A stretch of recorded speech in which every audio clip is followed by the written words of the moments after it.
Dünya əhalisinin cəmi 0,2%-ni təşkil edən bir icma necə olur ki, indiyədək təqdim olunan Nobel mükafatlarının 20%-dən çoxunu qazanır?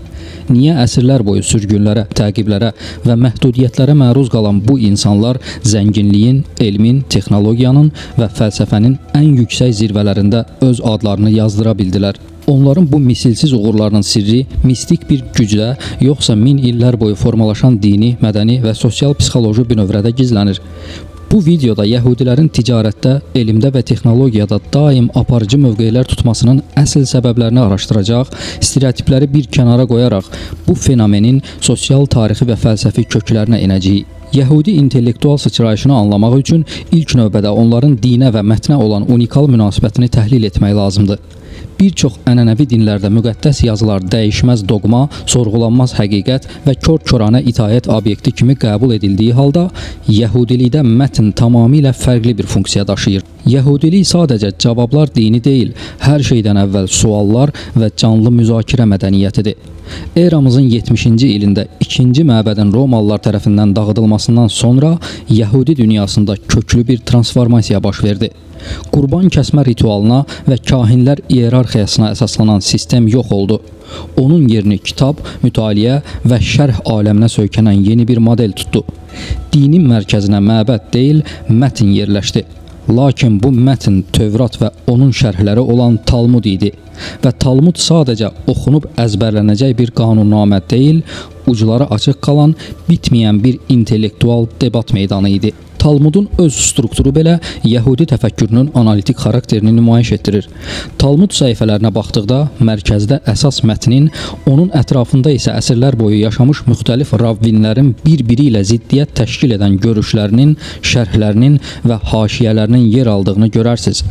Burada səlahiyyətli tək bir rəy yoxdur. Əksinə, fərqli baxış bucaqları yan-yana yaşayır. Uşaq yaşlarından bu mətnlərlə böyüyən bir insan üçün həqiqət hazır verilən bir formula deyil, axtarış, təhlil və diskussiya nəticəsində əldə olunan bir dəyərdir.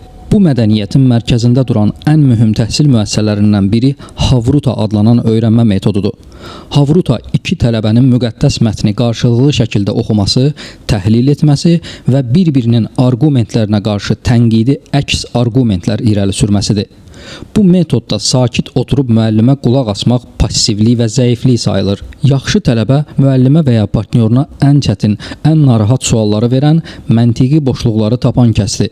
Hətta Talmudda ravvinlərin Tanrı ilə müzakirələrə girdiyinə, Tanrının bu tənqidi düşüncədən məmnun qaldığı rəvayətlər belə mövcuddur. Şübhə etmək və səlahiyyətə hörmətlə yanaşsa da, onu kör-körənə qəbul etməmək Yəhudi zəkasına uşaqlıqdan peyvənd olunur. Tənqidi düşüncə və sual vermək vərdişi təkcə dini mühitlə məhdudlaşmayıb, ailə daxilinə və dünyəvi həyata da nüfuz edib. Yəhudi Pasxa süfrəsində belə ənənəvi ritual uşaqların bu gecə digər gecələrdən nə ilə fərqlənir sualını verməsi ilə başlayır. Yəni sual vermək dini ritualın tərkib hissəsidir. Uşaq məktəbdən evə qaydanda valideyn ona "bu gün nə öyrəndin" deyə deyil, "bu gün müəllimə hansı yaxşı sualı verdin" deyə müraciət etməsi bu mədəniyyətin intellektual kodlarını aydın göstərir. Nəticədə dini mətnlərin dərindən təhlili və ziddiyyətli görüşlərin sintezi vərdişi əsrlər keçdikcə dünyəvi sahələrə translasiya olundu.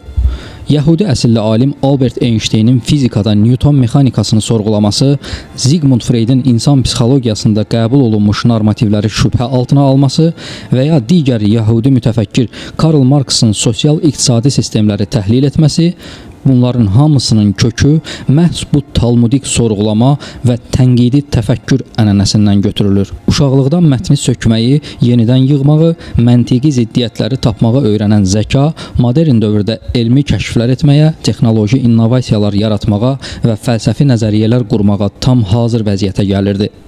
Yəhudi mədəniyyətində intellektual bünövrə dini mətnlərlə atılırdısa, bu bünövrənin üzərində dayanan bina birbaşa ailə daxilində inşa olunur. Bir çox cəmiyyətlərdə uşaq tərbiyəsi instinktiv və ya intizam yönümlü proses sayıldığı halda, Yəhudi ailə modelində bu sistemli, strateji və böyük məsuliyyət tələb edən bir missiyadır. Uşağın intellektual potensialını maksimuma çıxarmaq Yəhudi valideyni üçün sadəcə yaxşı ata-ana olmaq arzusu deyil, birbaşa mənəvi və mənşəyini dini mənbələrdən alan öhdəlikdir. Klassik Yəhudi pedaqogikasının təməlində Süleymanın Məsəlləri kitabındakı məşhur bir prinsip dayanır. Övladını onun öz yoluna, xarakterinə görə tərbiyə et. Bu qısa ifadə müasir psixologiyanın yalnız 20-ci əsrdə qəbul etdiyi fərdiləşdirilmiş tərbiyə modelini əsrlər əvvəl Yəhudi ailə həyatının mərkəzinə yerləşdirmişdi. Ailədə hər bir uşaq unikal bir fərd kimi qəbul edilir, bir uşağa tətbiq edilən tərbiyə metodu və ya gözlənti digərinə məcburi şəkildə şamil olunmur. Uşağın təbii istedadı, maraq dairəsi və xarakterik xüsusiyyətləri erkən yaşlardan müşahidə edilir və təhsil strategiyası məhz bu şəxsi meyllərə uyğun şəkildə qurulur. Ailə daxilində emosional mühitin balanslaşdırılması da xüsusi diqqət yetirilən məqamlardandır. Talmudda qeyd olunan sol əlinlə itələ, sağ əlinlə özünə çək tövsiyəsi Yəhudi tərbiyəsindəki incə balansı xülasə edir. Burada sol əl sərhədləri, intizamı və yüksək gözləntiləri, sağ əl isə şərtsiz sevgini, dəstəyi və təşviqi təcəssüm etdirir. Həddindən artıq sərtlik və qorxu mühitinin uşağın təşəbbüskarlığını və özünə inamını öldürdüyü qəbul edilir. Buna görə də cəza simvolik xarakter daşıyır. Əsas diqqət isə müsbət motivasiyaya və nailiyyətin təqdir olunmasına yönəldilir. Yəhudi ailəsində uşağın müstəqil bir fərd kimi yetişməsi üçün praktiki bacarıqlar və məsuliyyət hissi erkən yaşlardan aşılanır. Dini hüquq valideynə uşağa yalnız oxumaq və yazmaq öyrətmək deyil, həm də ona cəmiyyətdə özünü dolandıra biləcəyi bir sənət və ya peşə öyrətməyi, hətta üzməyi öyrətməyi borc kimi qoyur. Üzmək burada həm fiziki bacarıq, həm də həyatın təlatümlü dalğaları arasında batmadan müstəqil sağ qala bilmək simvoludur. Bu yanaşma uşaqlarda nəzəri biliklərlə yanaşı, real həyatda tətbiq oluna biləcəyi praktiki zəkanın və maliyyə müstəqilliyinin formalaşmasına şərait yaradır. Uşaq inkişafının digər mühüm elementi gecikdirilmiş mükafatlandırma vərdişinin formalaşdırılmasıdır. Ani həzlərin dalınca qaçmaq əvəzinə uzun müddətli hədəflər üçün səbr etmək, resursları düzgün bölmək və intizamlı çalışmaq Yəhudi evlərində gündəlik həyatın tərkib hissəsidir.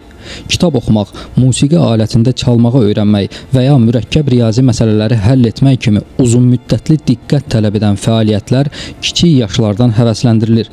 Valideynlər uşaqların akademik və intellektual inkişafına təkcə pul deyil, böyük bir vaxt və diqqət resursu yatırırlar. Bütün bu tərbiyə metodları nəticədə ailə daxilində güclü bir psixoloji güvən və yüksək intellektual standart formalaşdırır. Uğur fərdi bir nailiyyət olmaqla yanaşı, ailənin və icmanın ortaq dəyəri kimi qəbul edilir. Ailədən alınan bu güclü dəstək, tənqidi təfəkkürə verilən dəyər və fərdiləşdirilmiş inkişaf modeli modern dövrdə Yəhudi gənclərinin elmdə, biznesdə və incəsənətdə özünə inamla addımlamasının ən böyük dayaqlarından birinə çevrilir. Yəhudi icmasının intellektual və iqtisadi nailiyyətlərini yalnız mədəniyyət və ya ailə daxili tərbiyə ilə izah etmək mənzərənin yarısını əskiy qoyardı. Bu fenomenin arxasında həm də bəşər tarixində misli görülməmiş bir təhsil təşkilatlanması və əsrlər boyu davam edən tarixi geopolitik zərurətlər dayanır. Yəhudilər üçün bilik və təhsil sadəcə fərdi inkişaf vasitəsi deyil, sağ qalmağın və mülkiyyəti qorumağın yeganə yolu portativ kapital kimi formalaşmışdı. Təhsilin kütləviləşməsi və bütöv bir xalq üçün məcburi hala gəlməsi tarixi baxımdan bəşəriyyət üçün çox yeni bir anlayışdır. Lakin Yəhudi tarixində bu proses hələ eramızın 1-ci əsrində baş vermişdi. Ənənəyə görə 1-ci əsrdə baş kahin Joshua ben Gamla tərəfindən həyata keçirilən islahatla 6-7 yaşlı bütün Yəhudi oğlan uşaqları üçün məcburi ibtidai təhsil sistemi təsis olundu. Aqrar dünyada əhalinin böyük əksəriyyətinin savadsız olduğu, oxuyub yazmağın yalnız dar bir kübar və kahin zümrəsinə məxsus sayıldığı bir dövrdə bütün kişi əhalisini savadlı etmək fantastik bir addım idi. Botticini və Edgstein kimi iqtisadçı tarixçilərin tədqiqatları göstərir ki, məhz bu dini institusional tələb Yəhudiləri antik və orta əsrlər dünyasında savadlılıq dərəcəsi demək olar ki, 100%-ə çatan yeganə icmaya çevirdi. Bu kütləvi savadlılıq zərurəti zamanla böyük bir demoqrafik və sosial seçim təzyiqi yaratdı. Əkinçiliklə məşğul olan bir kəndli üçün uşağını təsərrüfatdan ayırıb məktəbə göndərmək və təhsil haqqı ödəmək böyük maliyyə yükü idi.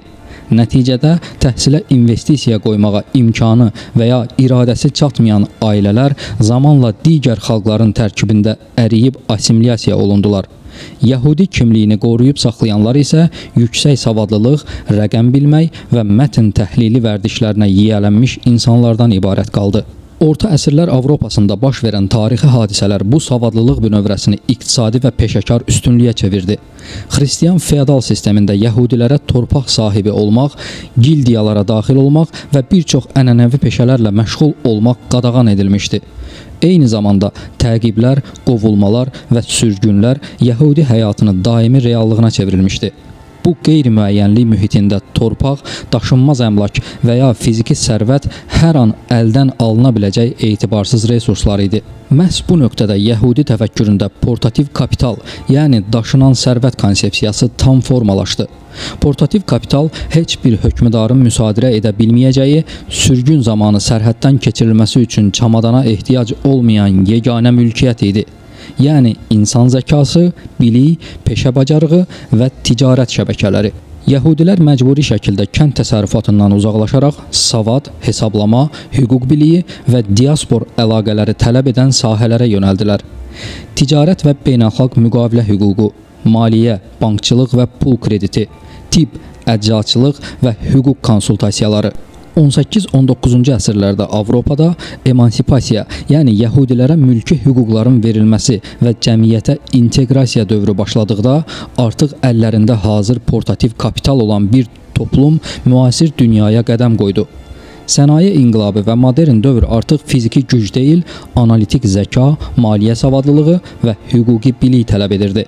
Əsrlərlə formalaşmış bu institusional təhsil və sağ qalma strategiyası yəhudilərə müasir universitetlərdə, elmi laboratoriyalarda, maliyyə mərkəzlərində və texnologiya sahələrində sürətli və misilsiz bir sıçrayış etməyə imkan verdi. Fərdi zəka, ailə tərbiyəsi və maliyyə savadlılığı nə qədər güclü olursa olsun, təkbaşına fərdin nailiyyəti müəyyən bir hədlə məhdudlaşır. Yəhudi fenomenində fərdi potensialı geometrik silsilə ilə artıran və onu qlobal miqyasda aparıcı qüvvəyə çevirən ən mühüm katalizator sosial kapital və diaspor şəbəkələri daxilindəki misilsiz icma dayanışmasıdır. Sosiologiyada sosial kapital dedikdə bir qrupun üzvləri arasında mövcud olan qarşılıqlı etimad, ortaq normativlər, resurs mübadiləsi və bir-birinə kömək imkanları nəzərdə tutulur. Əsrlər boyu dünyanın müxtəlif künclərinə səpələnmiş yəhudi icmaları üçün bu sosial kapital sadəcə bir sosial şəbəkə deyil, birbaşa kollektiv sağ qalma və iqtisadi təhlükəsizlik zəmanəti olmuşdu. Bu şəbəkənin effektivliyini təmin edən bir neçə təməl sütun mövcuddur. Qarşılıqlı etimad və müqavilə xərclərinin azaldılması. Orta əsrlərdə və sənaye inqilabından əvvəlki dövrdə beynəlxalq ticarətin ən böyük maneəsi etibarsızlıq və hüquqi mexanizmlərin zəifliyi idi. İki fərqli ölkədə yaşayan yəhudi taciri ortaq dini mədəni dəyərlərə və icma məhkəmələrinə söykəndikləri üçün bir-birlərinə tam etibar edirdilər. Bu etimad ticarət müqavilələrinin sürətlə bağlanmasına, vasitəçi xərclərinin minimuma enməsinə və zərər riskinin kəskin azalmasına şərait yaradırdı. Yəhudi icması daxilində təsis olunan mənəvi öhdəlik kimi verilən maddi yardım və faizsiz kredit fondları kimi mexanizmlər fərdlərin çətin anlarında müflisləşməsinin qarşısını alırdı. İflas edən və ya yeni bir işə başlamaq istəyən icma üzvünə resurslar ayrılır, uşaqlarının təhsildən yayınmaması üçün şərait yaradılırdı. Bu, fərdə risk almaq və yenidən ayağa qalxmaq üçün psixoloji və maddi arxayınlıq verirdi. Peşəkar və akademik mühitdə təcrübəli yəhudi mütəxəssislər, alimlər və ya iş adamları gənc nəsildən olan soydaşlarına yol göstərməyi, onları öz müəssisələrinə, laboratoriyalarına və ya biznes şəbəkələrinə cəlb etməyi bir mədəni borc kimi qəbul edirlər. Bu institut formal olmayan bir inkubasiya rolu oynayır. Yəhudi diasporasının bu qlobal şəbəkə modeli 19-cu əsrdən etibarən transmilli bankçılığın, məsələn, Rothschildlər ailəsinin Avropa şəbəkəsini, beynəlxalq ticarət evlərinin, elmi konfransların və media imperiyalarının formalaşmasında həlledici rol oynadı. Bir ölkədə sıxışdırılan və ya təzyiqə məruz qalan zəkalar digər ölkədəki hazır şəbəkələr vasitəsilə sürətlə reinteqrasiya oluna bildilər. Məsələn, 1930-cu illərdə Avropada faşizmdən qaçan yəhudi alimlərinin ABŞ universitetlərində sürətlə yerləşməsi və Manhattan layihəsi daxil olmaqla elmi inqilablar etməsi məhz bu sosial kapitalın fəaliyyətinin bariz nümunəsidir. Bugün Silikon vadisindəki startap ekosistemlərindən tutmuş Wall Street maliyyə mərkəzlərinə, akademik dairələrdən kino sənayesinə qədər formalaşan güclü şəbəkələşmə fərdlərin təkbaşına mübarizəsi deyil, əsrlər boyu cilalanmış bu icma dayanışmasının müasir dünyadakı təzahürüdür. Yəhudilərin tarixdə, elmdə, ticarətdə və texnologiyada əldə etdiyi misilsiz uğurlar nə mistik bir genetik üstünlük, nə də antisemit konspiroloji nəzəriyyələrin iddia etdiyi kimi qlobal gizli manipulyasiyadır. Bu, sosial, dini və tarixi amillərin unikal kəsişməsidir.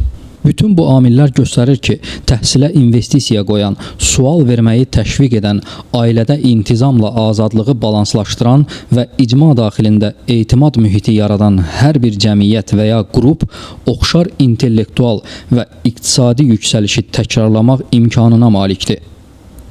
Sona qədər izlədiyiniz üçün təşəkkürlər.